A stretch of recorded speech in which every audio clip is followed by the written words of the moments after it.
Hello everyone, আসসালামু আলাইকুম। Welcome back to my channel Shifa's kitchen. আশা করছি সবাই ভালো আছেন। আজকে আমি আপনাদের জন্য নিয়ে আসলাম মজাদার শামি কাবাব রেসিপি। শামি কাবাব তো আমরা সবাই জানি অনেক বেশি মজা হয় খেতে। বিয়েবাড়ি বলেন, ছোট বড় দাওয়াত অথবা হালকা নাস্তায় শামি কাবাবের সত্যিই কোনো জুড়ি হয় না। যাদের ক্ষেত্রে শামি কাবাবটা করতে গেলে গলে বা ভেঙে যায়, তারা ইজিলি কিন্তু এভাবে তৈরি করতে পারবেন। আসন্ন ঈদুল আজহাতেও কিন্তু এই কাবাবটা তৈরি করে সবাইকে খুশি করে দিতে পারেন। তাহলে চলুন চলে যাওয়া যাক মূল প্রস্তুত প্রণালীতে। এখানে আমি 500 গ্রাম গরুর মাংস নিয়ে নিয়েছি, হাড় চর্বি ছাড়া। আমি এগুলোকে এরকম ছোট ছোট পিস করে কেটে নিয়েছি, এতে করে সহজেই কিন্তু মাংসটা সিদ্ধ হয়ে যাবে। এখন আমি এই মাংসের মধ্যে দিয়ে দিব ছোলা বুটের ডাল। এখানে আমি 1 কাপ বুটের ডাল নিয়েছি। ডালটা আমি 5 থেকে 7 ঘন্টা ভিজিয়ে রেখেছিলাম। আপনারা মাংসের সাথে ডালের পরিমাণটা ঠিক রাখবেন। আমি এখানে 500 গ্রাম গরুর মাংসের সঙ্গে 250 গ্রাম বুটের ডাল দিয়ে দিয়েছি। এখন এতে আমি অ্যাড করব আদা রসুনের পেস্ট 2 টেবিল চামচ। তারপর দিব স্বাদমতো লবণ। এরপর দিয়ে দিব পেঁয়াজ কুচি হাফ কাপ। তারপর অ্যাড করব মরিচের গুঁড়া 1 চা চামচ। এটা আপনারা আপনাদের টেস্ট অনুযায়ী অ্যাড করে দিবেন। এরপর দিব জিরা গুঁড়া হাফ চা চামচ। দিয়ে দিব ধনে গুঁড়া হাফ চা চামচ। তারপর দিব হলুদ গুঁড়া 1 চা চামচ। এরপর অ্যাড করব দোকানের কাবাব মশলা 1 টেবিল চামচ। সবশেষে আমি এর মধ্যে দিয়ে দিব তেল 3 টেবিল চামচের মতো।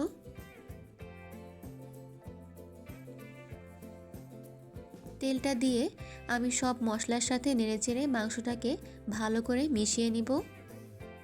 আপনারা এখানে মাংসটা 5 থেকে 7 মিনিটের মতো কষিয়ে নিতে পারেন, তবে আমি এখানে সব কিছু একসাথে মিশিয়ে নিয়ে একবারে পানি দিয়ে দিব।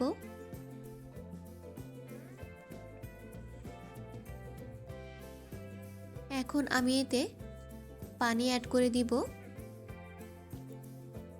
আমি এর মধ্যে 4 কাপের মতো পানি অ্যাড করে দিলাম। পানি দিয়ে নেড়েচেড়ে আবারও ভালো করে মিশিয়ে নিব। তারপর আমি এটা ঢেকে রাখবো 5 মিনিটের জন্য। ফিরে আসলাম 5 মিনিট পর। এখন আমি এটা আবারও একটু ভালো করে নেড়েচেড়ে নিব। তারপর আবারও ঢেকে রাখবো যতক্ষণ না ডাল আর মাংসটা সিদ্ধ না হচ্ছে।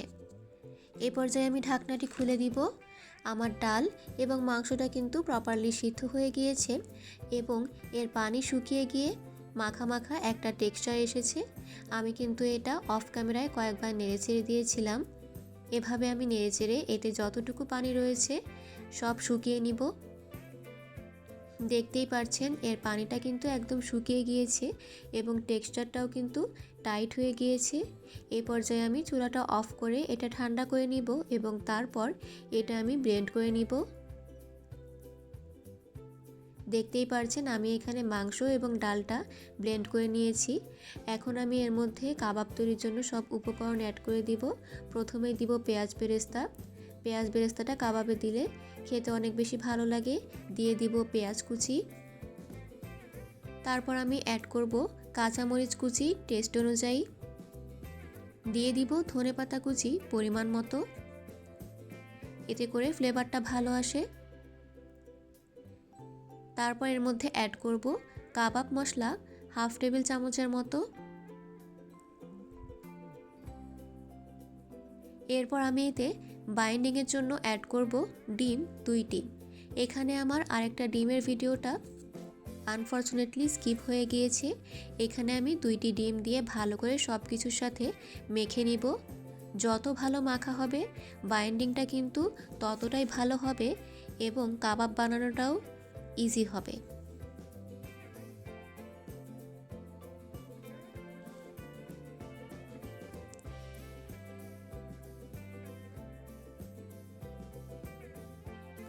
এখানে কিন্তু আমার মেখে নেওয়া হয়ে গিয়েছে প্রপারলি।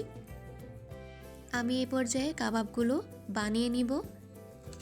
তার জন্য আমি হাতে একটু তেল মেখে নিয়েছি। কাবাব সাধারণত যেমন হয়ে থাকে তেমন শেপ দিয়ে আমি কাবাবগুলো তৈরি করে নিব। আপনারা আপনাদের পছন্দের যে কোনো শেপে এটা তৈরি করতে পারেন, তবে শামি কাবাব সাধারণত একটু চ্যাপ্টা গোল করে তৈরি করা হয় এবং মাঝারি সাইজে আমি এভাবে সবগুলো কাবাব বানিয়ে নিব। এরই মাঝে আমার সবগুলো কাবাব বানিয়ে নেওয়া হয়ে গিয়েছে। এখন চলে যাব কাবাবগুলো ভেজে নিতে। আমি আগে থেকেই চুলায় তেলটা বসিয়ে রেখেছিলাম। এখন আমি এক এক করে সবগুলো কাবাব দিয়ে দিব। ভালোভাবে তেলটা গরম হলে কাবাবগুলো দিতে হবে, ঠান্ডা হলে কাবাব দিলে কিন্তু কাবাবটা গলে যাবে। এ পর্যায়ে চুলার আঁচটা আমার লো টু মিডিয়াম হিটে আছে। এভাবে কাবাব ভেজে দেখবেন, কাবাব কিন্তু একটুও ভাঙবে না, একদম পারফেক্ট থাকবে।